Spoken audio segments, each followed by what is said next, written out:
All right. So good afternoon, everyone. Thank you for joining us today. My name is Anthony Hankerson. I am one of the employee relations partners on our career and professional development team. If you have not worked with career professional development, we work with employees and employers to bring career opportunities to our students and alumni. Again, this session will be recorded and it will go out to everyone who has registered for the session in the next day or two, but also be on the lookout for a quick 1 to 2 minute survey.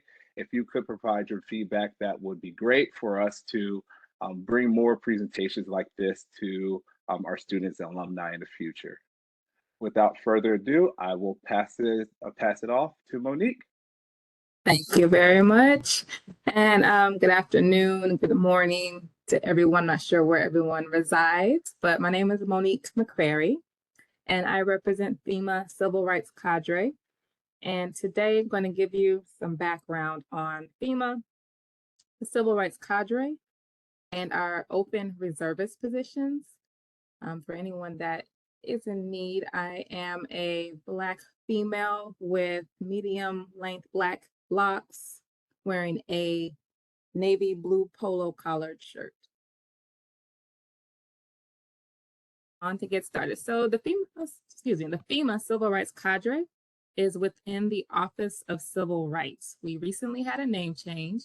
So if you're on the FEMA website, fema.gov, you will probably still see the Office of Equal Rights, and we would be housed under the Office of Equal Rights until that name change is completed across the entire agency. So we're doing it in waves. So FEMA, or the Federal Emergency Management Agency, we employ more than 20,000 people nationwide. Our headquarters is in Washington, D.C., and we have 10 regional offices that are located across the country. Our goal is to make sure America is equipped to prepare for and respond to disasters. FEMA's mission is to help people before, during, and after disasters. And we respond to disasters within the United States, which we call CONUS and OCONUS. So CONUS is the continental United States, so all of the states that are attached to one another. OCONUS is outside of the continental United States, which would be those states that are not attached to the upper 49, I think is how some people label it. So like Hawaii and Alaska. And then we also provide services to the U.S. territories. That would be Puerto Rico, Guam, Saipan, North Mariana Islands, and there's several other U.S. territories as well. A brief overview of the Civil Rights Cadre. So FEMA is made up of 23 cadres. Cadres are like departments. So we have an IT cadre, we have a logistics cadre, we also have a human resources cadre, and a civil rights cadre, and more, to come up with 23 different cadres. So the civil rights cadre is responsible for the compliance with and enforcement of civil rights obligations in connection with programs and services provided by FEMA and by recipients of FEMA financial assistance. Some of the protected classes under the civil rights law include race, color, religion, age, which is 40 and up, sex, sexual orientation, gender, gender orientation, citizenship, familial status, disability, veteran status, pregnancy, and national origin.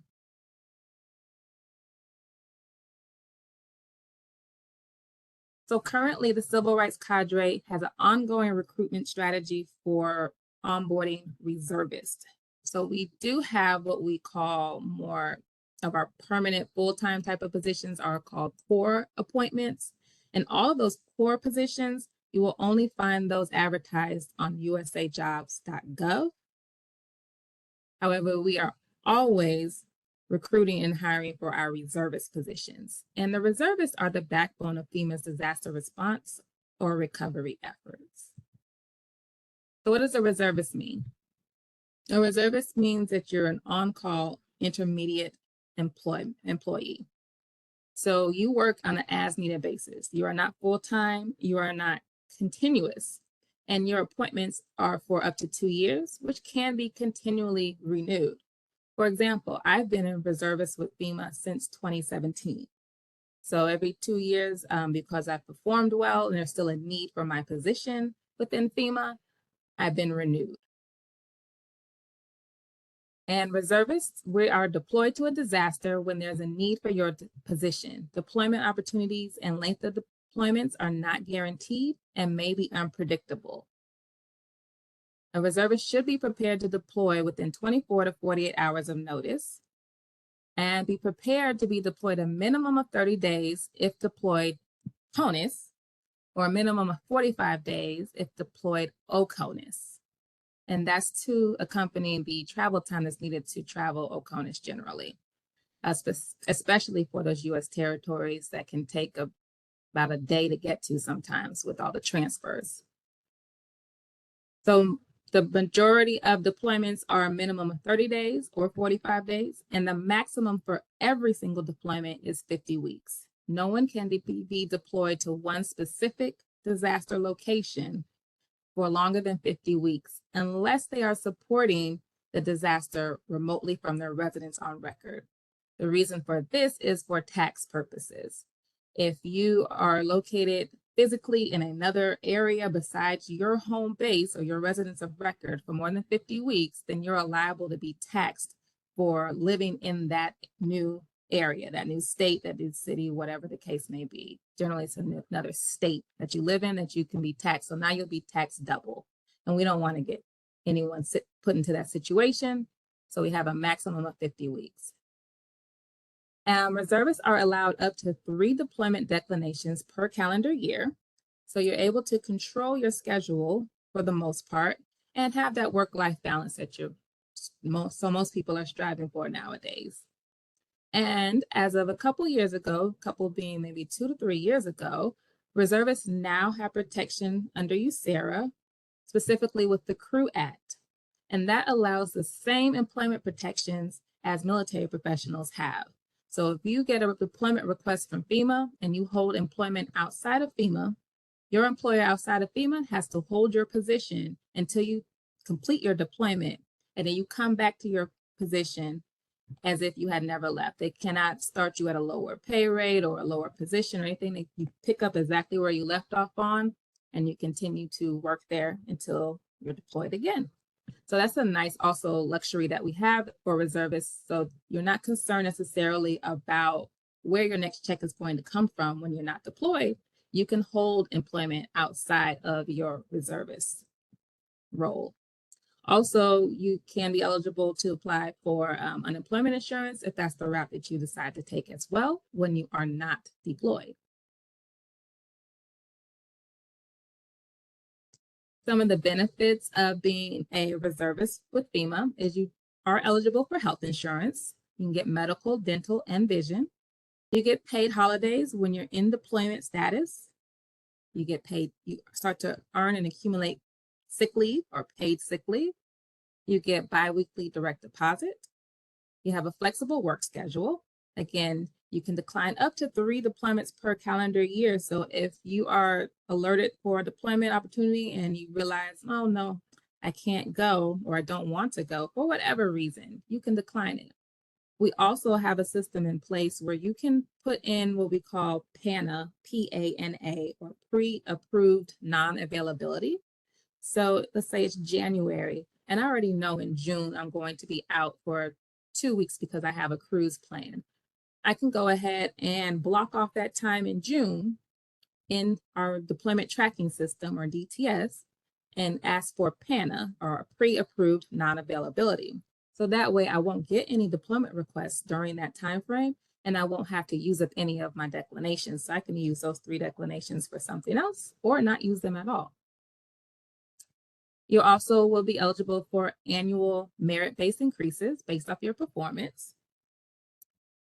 So what that is that if you score within the appropriate range to be considered for a merit-based increase, it will increase your hourly rate, and that hourly rate will follow you throughout your duration within FEMA as you being a reservist. So it's not a limited increase. It's not an increase as a one-time payment, or it's not an increase for just some certain number of months.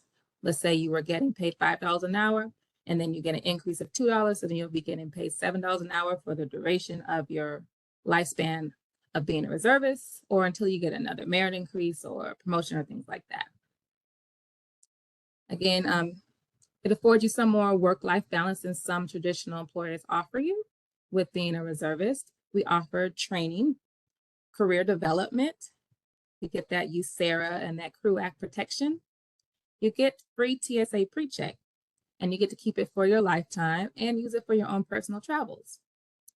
You get paid work travel and accommodations. So for every deployment, all of your travel expenses are paid for by the agency. We pay for your flight, we pay for your hotel lodging, we pay for your rental car, your gas as you're commuting and driving for your work assignments. You pay for laundry to get done every 2 weeks. You get per diem, which includes your meals and incidentals for 3 meals a day. So just about all of your expenditures that you would need in order to live comfortably are going to be compensated for you. You will also become eligible for rotations, is what we call as time off. So after you've served that initial 30 days or that initial 40 days for OCONUS, then you can take up to 2 weeks off to go back home and then come back to continue to support that disaster. But understand that during that rotation, it is unpaid time. But the agency, again, will pay for your accommodations to fly home, take your 2 weeks to whatever it is that you need to do, and then they'll pay for you to come back out. And then we also provide free Headspace app. So I'm not sure if everyone's familiar with Headspace, but that is a app that's relatively new, and it's all about mental health and well-being. Teaches you how to meditate and how to be reflective and all of these good things that I honestly am guilty of not utilizing it the way I should, but I've heard some good things about that app.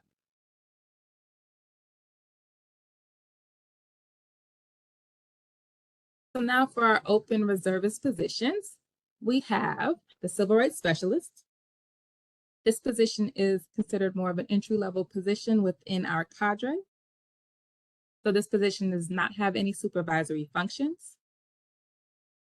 And this position will provide overall support to the civil rights team. They're responsible for making recommendations on programs, services, and activities having direct or indirect impact on the posture of FEMA and its civil rights mission, and they will conduct site inspections. The majority of the civil rights specialist duties involves, administrative work and site inspections. And site inspections, you will be taught how to perform those site inspections. You will be performing ADA, American with Disabilities Act, and ABA, Architectural Barriers Act, site inspections on buildings that are used by FEMA personnel, and there also are accessed by disaster survivors in order to get FEMA assistance. So a lot of times, or every time a disaster occurs within an area, FEMA will set up what we call a DRC, or Disaster Recovery Center. And that's where survivors within that local community can come out and apply for FEMA services. Also, there'll be a lot of partnering organizations there as well, Red Cross, SBA, Small Business Administration, a number of other local charities and organizations will all set up shop in this one building. And our responsibility is to make sure that that building is fully accessible to every member of the public. We also go out and we identify buildings and entities that have been damaged by disasters that are used for public services. For example, public libraries that may have been damaged due to a hurricane. Our job is also to go in there, assess those sites, and make sure that they rebuild those sites in compliance with ADA and ABA laws. It can get sticky at times, especially if they are historical sites or they're buildings that have been up for decades, and so they were built prior to ADA coming into law. But again, our job is to make sure if they are rebuilding or renovating, they must come up to current ADA and ABA laws, and we verify that that happens. And we also can help them find financing to do those upgrades. We require 1 year of working knowledge of civil rights laws and regulations, or 1 year experience in community outreach and developing partner engagement. A lot of members who don't necessarily have the civil rights background are able to show that 1 year community outreach and engagement by community service is an area that we typically see. So if you have any experience working with under-resourced communities, that's what we're looking for. You can also qualify based off education if you don't happen to have that work experience. So if you have a minimum of a master's degree in any major, any area, then you may be able to qualify based off education as well. And then if you have experience with site inspections or ADA laws or ABA laws, that's a plus. So make sure you notate that on your resume. The next position we have, and I'm sorry, Hank, just let me know if I'm not utilizing my time well. So I wanted to leave some open time at the end for questions if anyone had some. The next position we have is a civil rights advisor. This is a supervisory position, and their job will be to enforce civil rights principles throughout disaster activities, and they report to the civil rights lead advisor. So they will have the same responsibilities as a civil rights specialist if the civil rights specialist is unable to perform all those duties themselves. And I say that because some disasters are huge and they cannot attend 10 site inspections in 1 day because sometimes there are that many or more going on in 1 day. So the civil rights advisor will get out there and assist and cover some of the other.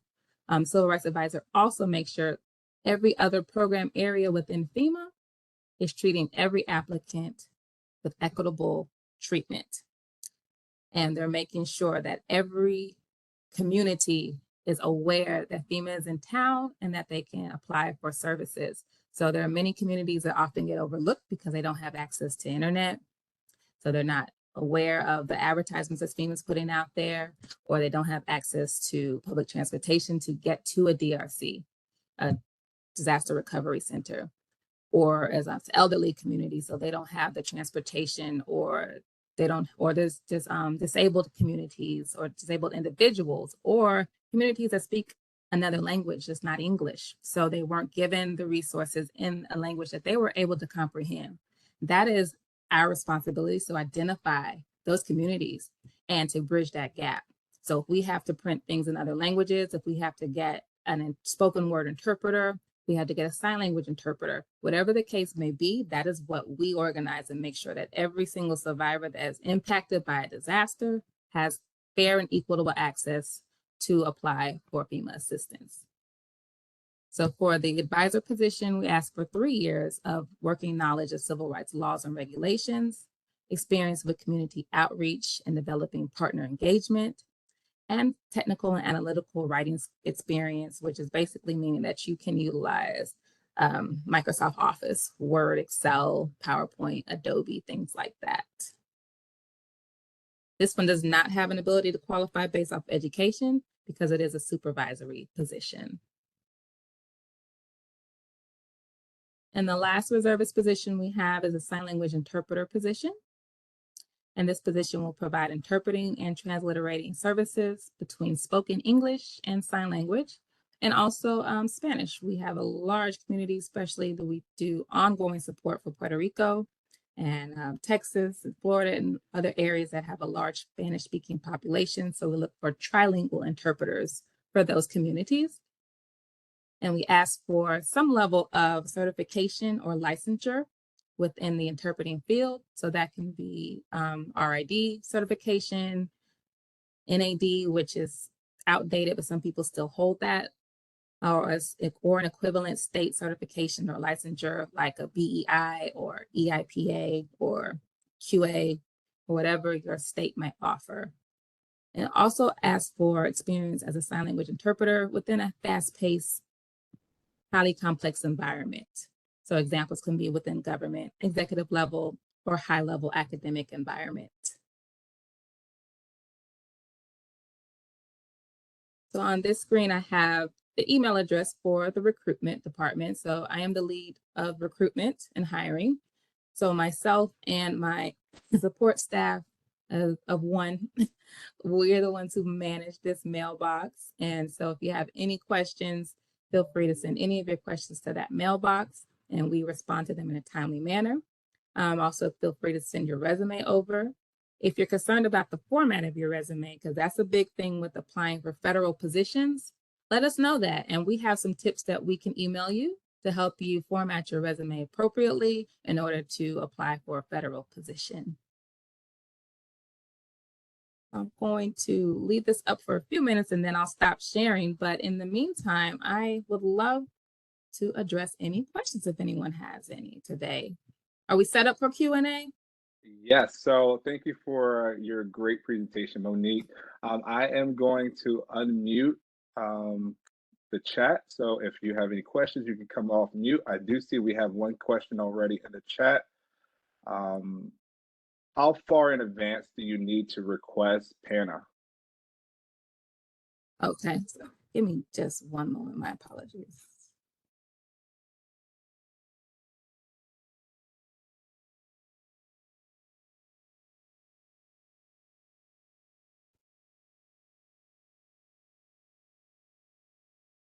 Okay, thank you.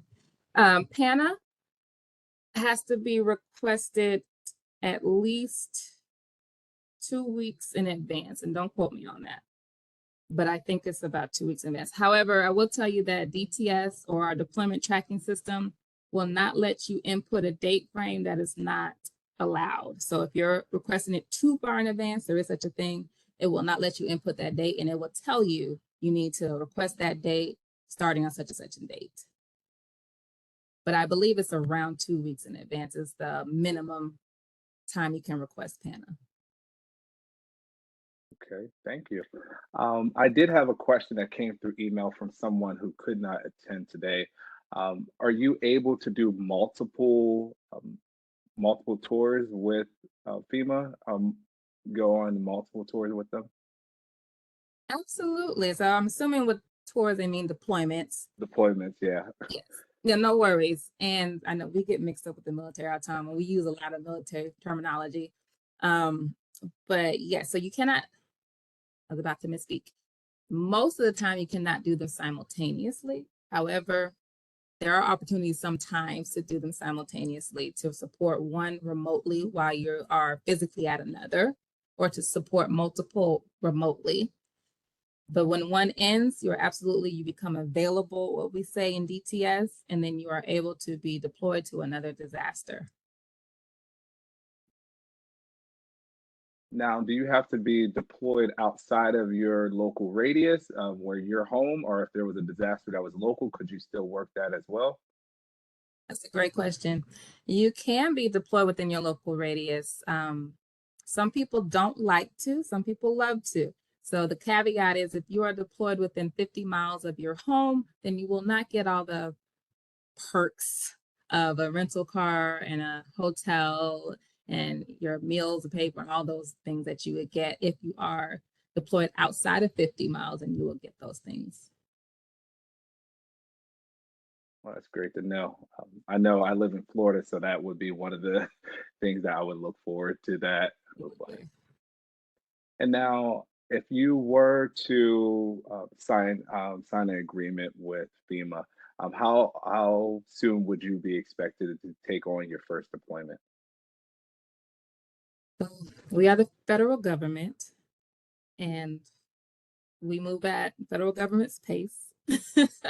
So once you finish your onboarding and all that good stuff, so you got to do a security background check and you got to get the FEMA credit card and all those things in your interview. And all. So after all of that completes with our cadre, you're going to be deployed remotely almost immediately. So you'll be deployed to a 30-day civil rights resource line is what we call it. So this is a number that every disaster provides to the public, and that the public and survivors are able to call into and express any type of discriminatory practices that they believe that they encountered. And we fill that line. So you all will support that resource line for 30 days and learn more about civil rights laws and the cadre and how to do site inspections and all that good stuff. And then after you complete those 30 days, then you're automatically ready and available unless you put in time off to be deployed to your first disaster. And it will not take long with this cadre. We're very small. We're new. We're the newest cadre in the agency. We started in 2020. So yeah, we have a lot of growing to do. And did you mention how long training and the location of training? So there's two parts. So you will go through a FEMA onboarding orientation, which is 4 days-ish in Anniston, Alabama, and that is physical. And then again, they'll pay for you to fly out there and everything. And then with the cadre, we have a 5-day new employee training with our cadre that is virtual. And then the Civil Rights Resource Line that you'll be deployed to for 30 days is virtual as well.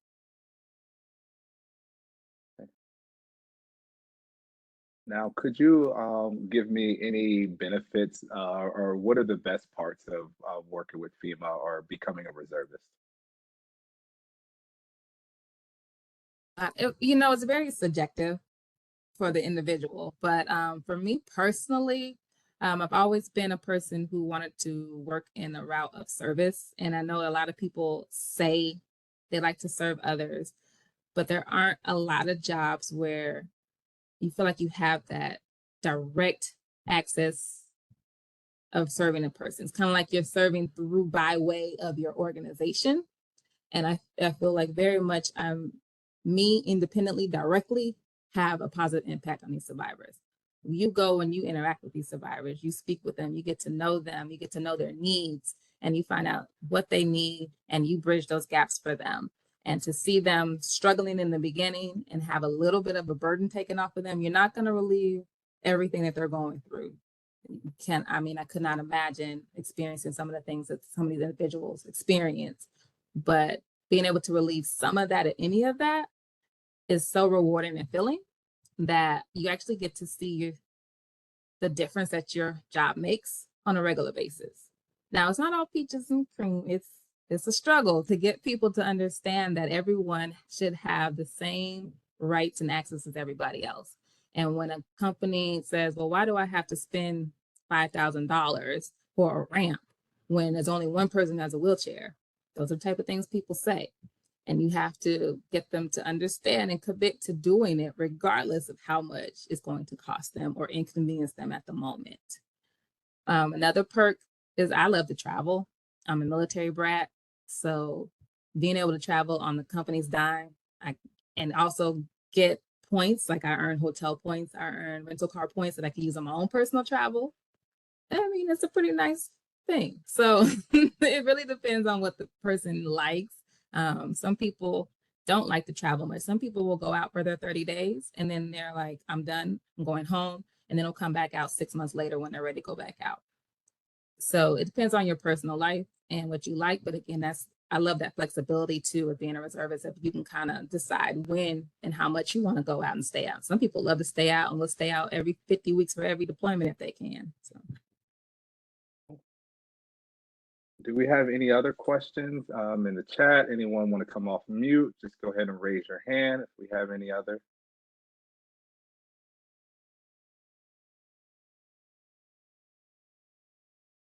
"70 people signed up. I only see 5 people in here. What's going on?"